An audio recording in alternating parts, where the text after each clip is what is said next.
Eh bien voilà, j'ai bien envie de rigoler maintenant. En fait, ça me fait rire, mais le sketch qui me fait rire, c'est pas le sketch, le contenu de Dieudonné, c'est le sketch en fait, il est dans la vraie vie en fait, dans la vraie vie de Dieudonné en fait. C'est ça son plus grand sketch. C'est ce que j'ai fini par comprendre. Et en fait, euh, si on regarde bien, Darmanin, c'est l'équivalent. Si vous allez refouiller les vidéos à l'époque de Manuel Valls, eh bien, en fait, on a l'impression de revivre exactement la même chose. Et en fait, ça y est, je n'y crois plus maintenant à son sketch. C'est un sketch, en fait. Le vrai sketch de Dieudonné, il est dans la vraie vie. Il est pas sur scène, en Bureau fait. du directeur avec le contrat signé et la preuve d'un acompte versé. Oui, il était au courant. Donc, en fait, bon, là, bon, il va expliquer. C'est une histoire, donc, de censure, donc, du maire de Courbevoie, etc. Alors, on va juste écouter un petit peu. Avant, je m'étais fait avoir, hein. À l'époque de Manuel Valls, je croyais vraiment que, oui, l'État français, l'État, le gouvernement. Qu'est-ce qu'on peut être naïf quand on regarde ce sketch comme ça avec un regard non averti. Non, mais c'est du carnaval grandeur nature. Explication, tout le monde était dépassé par les événements. Alors nous, on était évidemment en état de sidération, nous étions bouche bée, et nous nous sommes rendus, moi et Francis, donc, dans le bureau du directeur, avec le contrat signé, et la preuve d'un acompte versé. Oui, il était au courant de tout ça. Nous sommes tombés sur un personnage très embêté qui a, vous l'imaginez bien, tenté de nous expliquer que le maire s'opposait à la venue de Dieudonné Mbala Mbala. Hein, j'étais interdit dans la commune de Courbevoie. Francis Lalanne, enfin diplomate qu'il est, fils de diplomate, a tenté. Fils de diplomate, hein. Les énervés gauchistes, hein, fils de diplomate. Vous comprenez après pourquoi il déteste le petit peuple, en fait, il le méprise. Parce qu'il garde cet instinct de classe, sup, et en fait, c'est toujours l'histoire vous savez, c'est la classe intermédiaire, qui sont pas les riches et puissants, mais c'est cette classe intermédiaire qui est frustrée de ne pas être dans la classe sup, dominante supérieure, et qui utilise la classe inférieure pour essayer de déstabiliser la classe supérieure.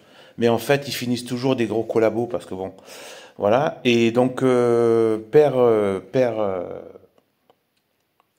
donc diplomate, hein, rien que ça va, hein, niveau classe sociale, etc. et tout. Ensuite, et Dieudonné, lui, sa mère, elle est sociologue. Bon, son père expert comptable. Mais surtout le côté, on va dire, le côté bourgeois de gauche, ouais, sociologue, c'est 100% gauchiste, hein, c'est clair. Et donc voilà. Et sociologue, bon voilà, j'imagine qu'elle a dû faire, voilà, peut-être prof à l'université ou que sais-je. En tout cas, c'est de cet acabit. Donc voilà un peu le profil social aussi. Et donc, il faut toujours garder ça en tête, parce qu'il y a aussi une réalité de classe sociale. Les classes sociales sont harmonisées par la loi, à la fois la loi naturelle, quand elle est purifiée par la loi surnaturelle, la loi de Dieu.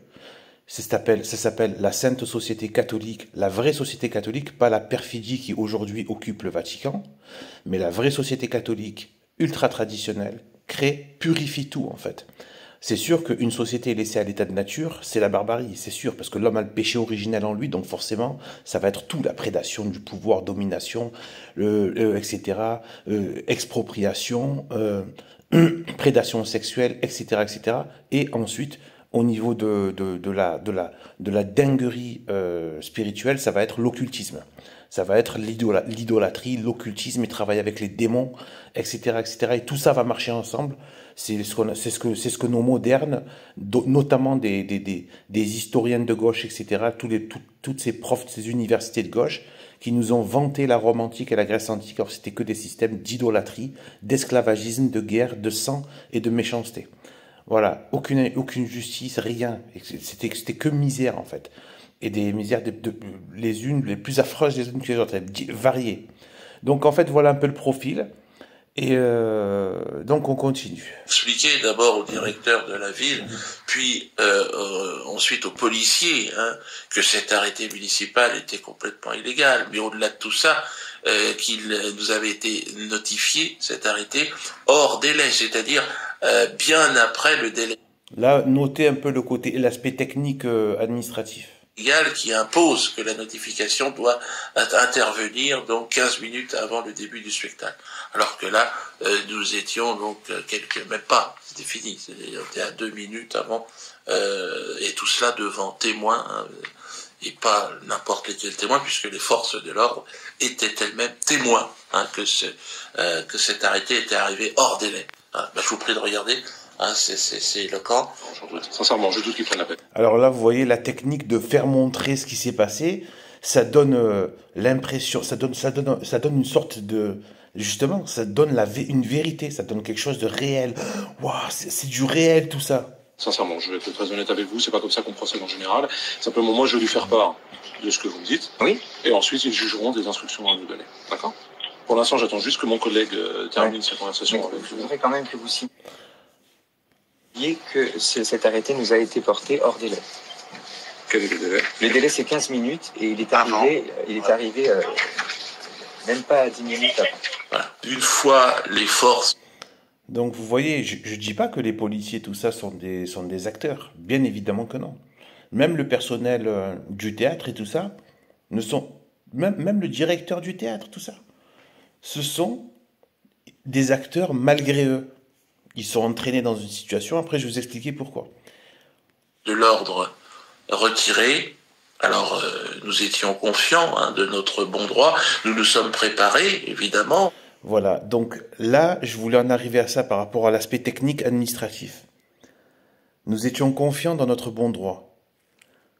Parce que, en fait, comme si Darmanin, le maire de Courbevoie et tous ces gens-là, là, les technicos, machin, que je connais bien en plus, que je connais bien, dans le sens où, voilà, j'ai travaillé à certains niveaux, on va dire, dans les collectivités, machin, en lien avec des collectivités territoriales, avec les techniciens et tout ça, je veux dire, mais croire qu'ils ne savaient pas cette procédure et qu'ils débarquent 2 minutes avant le spectacle parce que vous croyez que eux ne savaient pas qu'ils étaient dans l'illégalité et qu'une chose pareille ne se fait pas à l'arrache comme ça. Tiens, Darmanin, il était comme ça, il est sorti de sa douche après sa journée de travail, il vient, il dit bon, quoi? Il a regardé il regarde son truc, là, son fil d'actualité, il dit quoi? Dieudonné est en spectacle là-bas? Il appelle le préfet, hop, arrêtez, dites au maire d'annuler tout ça. C'est pas comme ça que ça marche. Donc en fait, voilà, moi je vous dis, c'est un sketch. Le sketch, c'est ce qu'il est en train de raconter, c'est le sketch du gouvernement qui lui fait de la pub. En fait, c'est ça la vérité. Donc, il y a des gens dans le gouvernement, il y a plein de gens dans le gouvernement qui ne savent même pas ce qu'ils font. Hein. Je veux dire, quand je parle de ces techniciens, ils connaissent l'aspect technique très bien.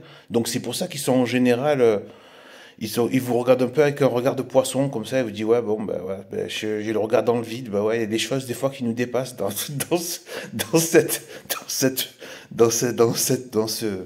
cette mascarade républicaine, mais bon, que voulez-vous? Je suis payé pour, voilà, je suis fonctionnaire, je suis payé pour, ou alors j'ai intérêt à travailler avec eux. Donc en fait, voilà ce qu'il y a. Et en fait, eux-mêmes sont des acteurs malgré eux. Ouais, c'est comme tu manipules des gens, et en fait, sont des acteurs malgré eux. Ils sont en train de jouer une comédie. Évidemment, quand on remonte tout en haut de la chaîne, il y a les sectes occultes, et bien évidemment, le diable Satan. Et donc en fait, voilà. Donc en fait, moi, ce que je pense, c'est que comme à l'époque avec Manuel Valls, en fait, ça, c'est simplement l'agence de communication de Dieudonné, le gouvernement, qui lui crée des spectacles comme ça. C'est une interprétation. Donc, qui lui crée des spectacles grandeur nature, avec des descentes de flics et tout, parce qu'ils auraient très bien pu le faire annuler avant. En plus, il avait le droit, apparemment, je ne savais même pas, par rapport aux 15 minutes, etc. Donc, ils auraient très bien pu faire ça de manière très soft, en fait. Voilà. Et là, ils laissent les gens venir, donc ça peut créer de la zizanie et tout ça. Donc, si ça avait été annulé, ne serait-ce même entre midi et deux, fin de matinée, même dans l'après-midi, bon, ben, les gens ne seraient pas venus, etc. D'accord? Au pire, ils auraient envoyé de la police, bon, ben voilà. Mais là, le faire en plein, juste avant, c'est vraiment pour avoir le maximum de captation de l'attention, voilà, et de créer le buzz. Donc, en fait, moi, c'est ma théorie. Ils ont intérêt à ce que les gens aillent voir son spectacle. Moi, je vous dis, et donc, voilà. À l'époque de Manuel Valls, je me suis fait avoir, mais là, je vous assure que ça sent tout ça. Tout le reste, ça va être du même acabit. Je vais pas mettre la vidéo. Voilà, c'est tout. Cette